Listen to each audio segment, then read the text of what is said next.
regardless of the number of bodies of water it appears in, there is a singular sun. Likewise, regardless of the limitless manifestations that appear as objects, there is a singular subject. Spatial forms are fivefold. First, there are the insentient, such as rocks. Next are those that are alive with rudimentary sentience, like plants. These are followed by animals, those that are alive and sentient. Then those alive and sentient with intellect. This is the human condition.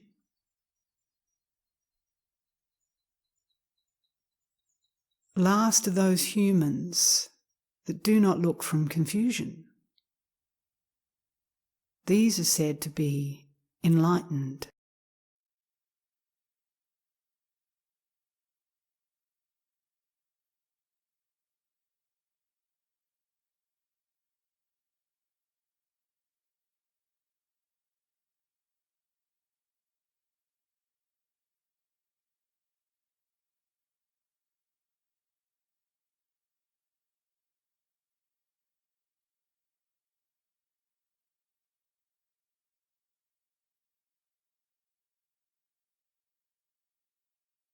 Most who sit with Hsin will settle for comfort, for security, for an escape from conflict and suffering.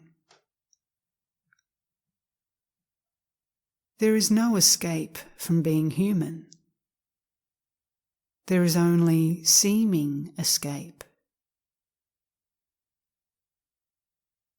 Those who believe otherwise are like one who believes that tea can be brewed in cold water.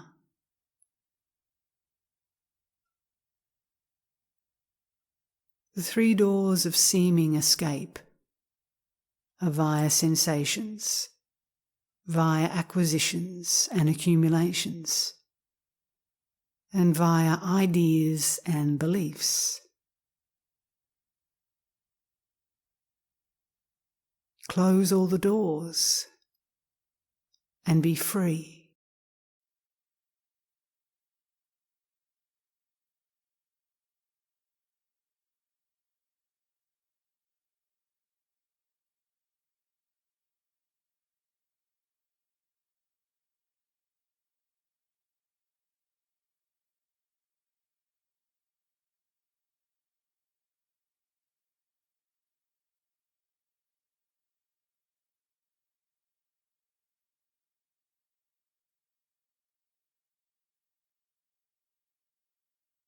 Hsin declares that there is an eternal reality which can be discovered only when the mind is free from all illusion.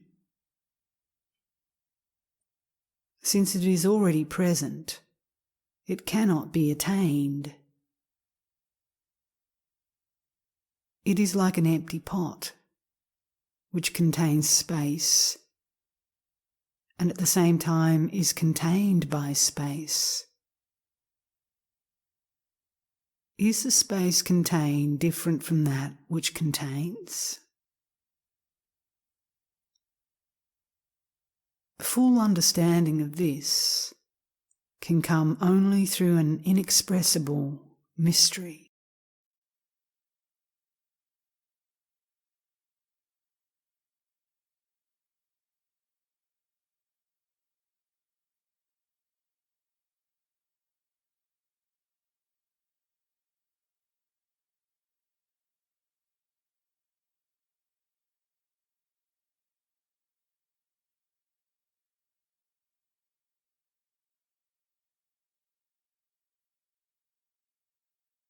To declare, not me, not mine, is the domestication of the self-consciousness. All the minds are extensions of me. The more minds, the greater the me. This is the deluded thought field. The swelling that arises out of self-centeredness and pride precludes passage through the gate of wisdom. Hearing this is insufficient. Listening to Hsin's words becomes the understanding, and the understanding works by itself.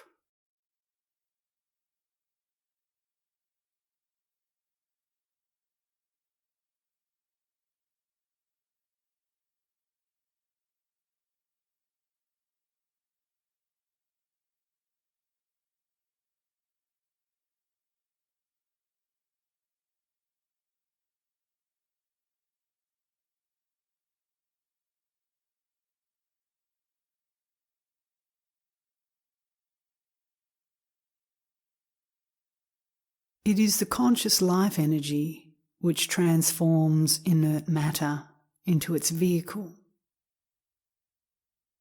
This body is like a rented hall in which a play is performed. All of the comings and goings in the performance are real in the relative sense, yet unreal absolutely.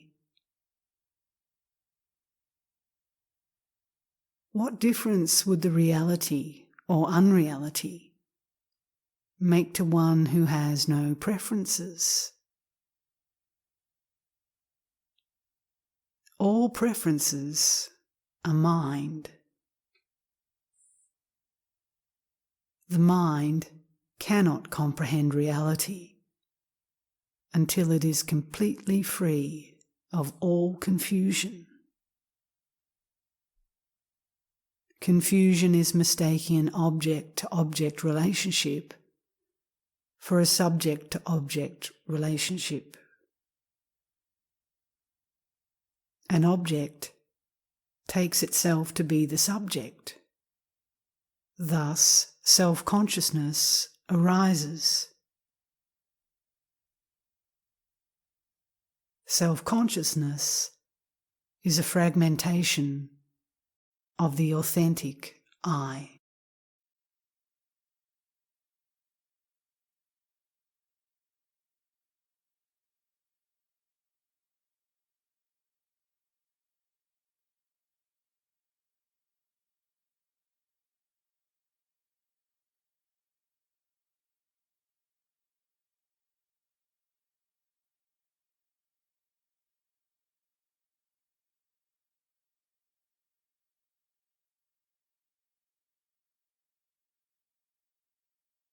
One must never confuse belief with fact. One must never confuse knowing with thinking, feeling, and sensation, the instruments of knowing.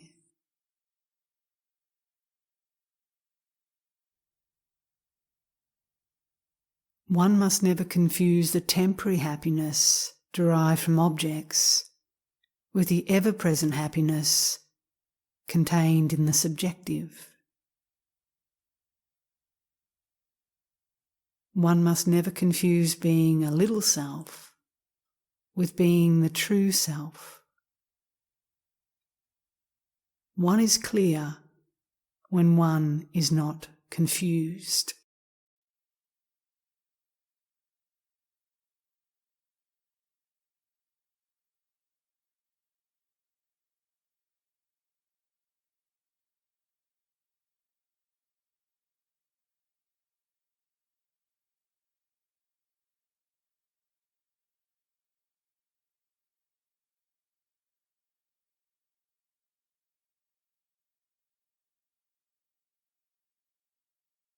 A wise person treats the self-consciousness like their shadow.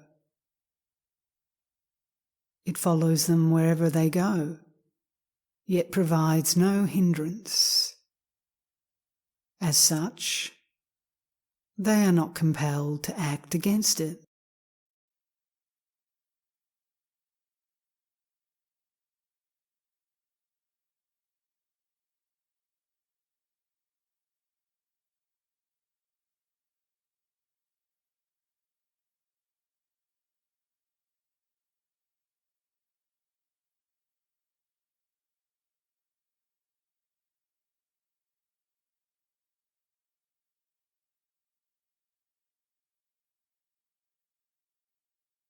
recognition of one's true nature is available in every moment. As soon as one is willing to abide in the gap between one thought and the next, it presents. Even though this gap is only the entryway, looking from this gap, one sees that everything is included in it. It is the bridge connecting thought and no thought. In the absence of preferences, no thought is not preferred to thought. That which only seems to be this gap is actually the container of everything. All thinking, feeling, and all perception.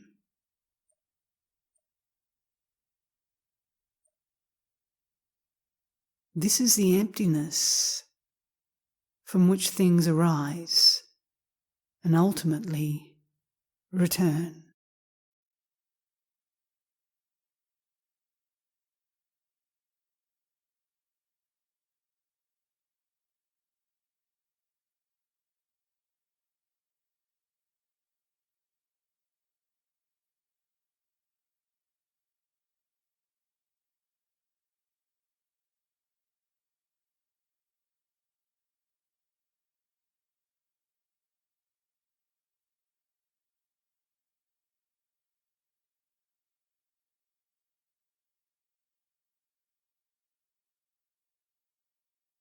Whereas that is the primal, this is its reflection.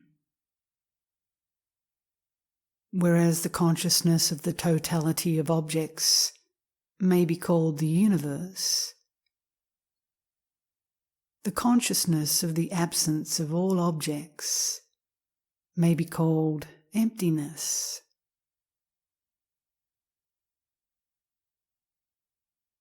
Zero is not this emptiness, but merely serves to point to it. Emptiness is the number zero without any borders. It is the source of all things emergent.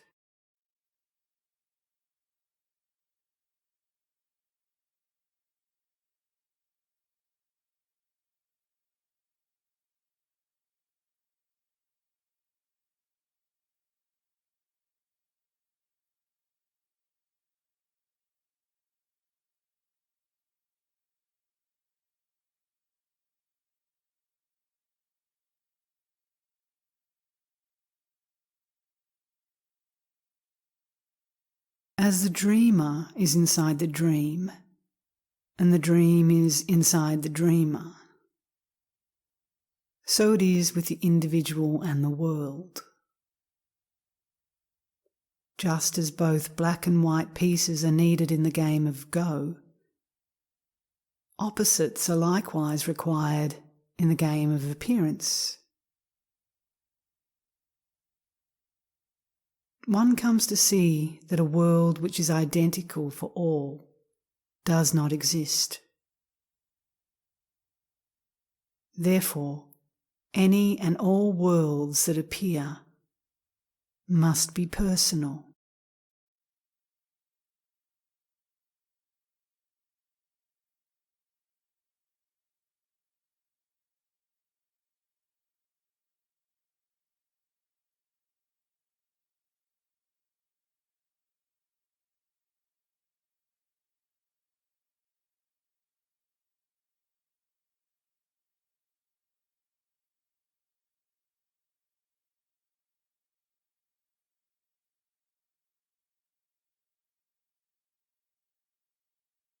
A mind chained to certainties cannot flow freely. Treat each appearance as if one is too ill to bother with it. When all confusion has been cleared away by understanding, then only can one perceive that which is enduring, the immeasurable. This is the unconditional precondition of everything. Intellectual understanding is the beginning. Heart understanding is the terminus.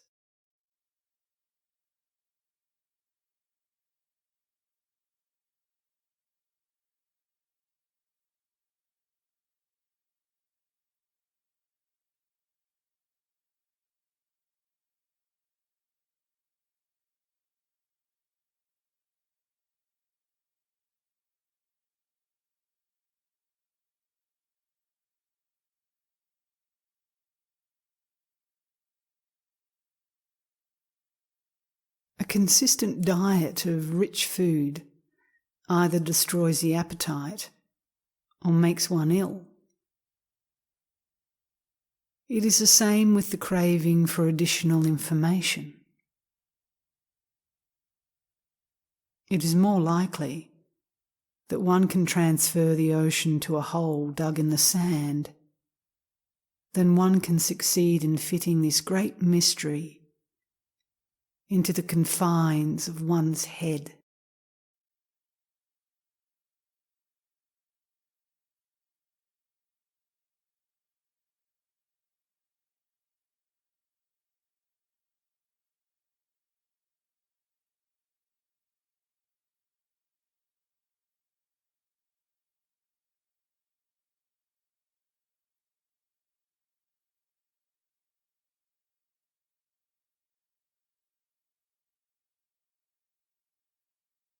Mind provides the name for every form,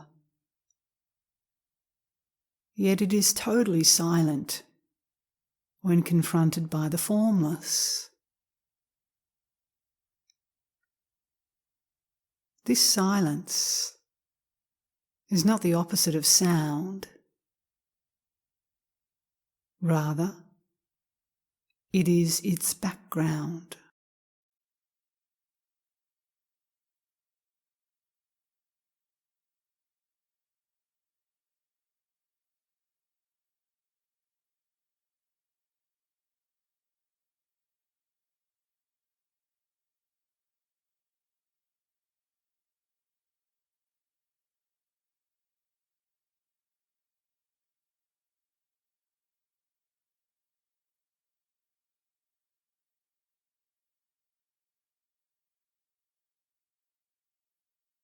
The flow of life is one alternating between being and becoming.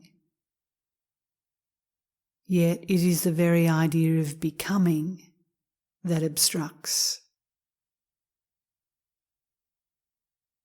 There is nowhere to go, and there is nothing to become.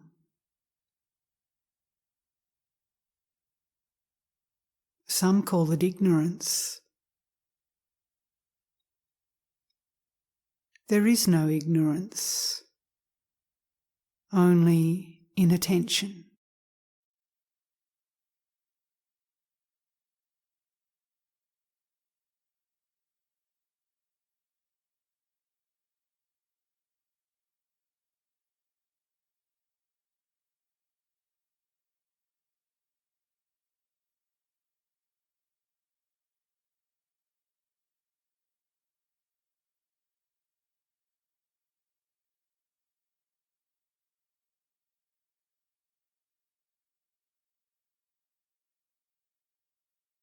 Memory feeds imagination, and imagination generates desire and fear.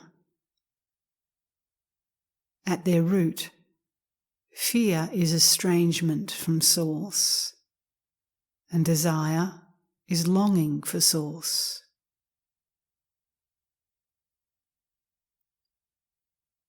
People wrongly deal with fear by assigning authority to others. People wrongly deal with desire through acquisition and accumulation. These are not the right means to resolve the tension between self-consciousness and true nature.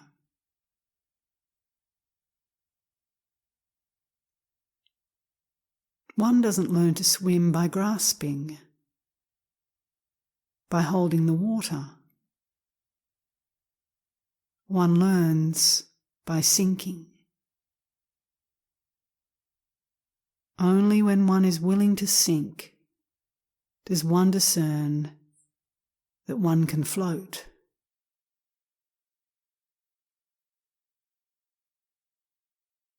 The lotus flower, with its roots extending below the surface of the water, has leaves untouched by the water.